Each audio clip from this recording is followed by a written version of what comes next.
നിങ്ങൾ എന്ത് ഭാവിച്ചാ ഒരാൾ അയിലേക്കെന്ന് പറയാ, അപ്പൊ മറ്റേ ആൾ അയാളെ ചീത്ത പറയാ, പിന്നീട് അയാൾ സോറി പറഞ്ഞ് പ്രേമാണെന്ന് പറയുമ്പോ അയാൾക്ക് വേറൊരാളോട് പ്രേമാണെന്ന് പറയാ, എന്നിട്ട് രണ്ടുപേരും കൂടി ആരും കാണാതെ കാറിൽ ഇങ്ങനെ നാട് മുഴുവൻ ചുറ്റിക്കറങ്ങി നടക്കുക. പെട്രോൾ ഇങ്ങനെ കത്തിച്ചു കളയുന്നതിൽ എനിക്ക് നല്ല വിഷമുണ്ട്. എടാ പെട്രോളിന് ഇപ്പൊ എന്താ വില? 30-50. ഡീസലിനോ 21-60. എടാ മണ്ണെണ്ണ നല്ല ലാഭല്ലേ? പോഞ്ഞിക്കർക്ക് ഇപ്പൊ എന്താ അറിയണ്ട് പെട്രോളിന്റെ ഡീസലിന്റെ വില? എന്റെ ഭഗവാനെ, ഞാൻ മാത്രീന്നേ പോയി ഞാൻ ചോദിക്കാനും പറയാൻ ഒരുത്തണ്ടില്ലെന്ന് വിചാരിച്ചാ ചോദിക്കടാ.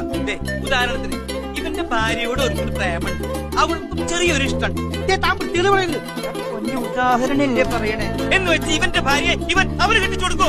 അങ്ങനെ കെട്ടിച്ചു കൊടുത്ത ഈ പന്നിനെ ഞാൻ വെറുതെ വിടോ?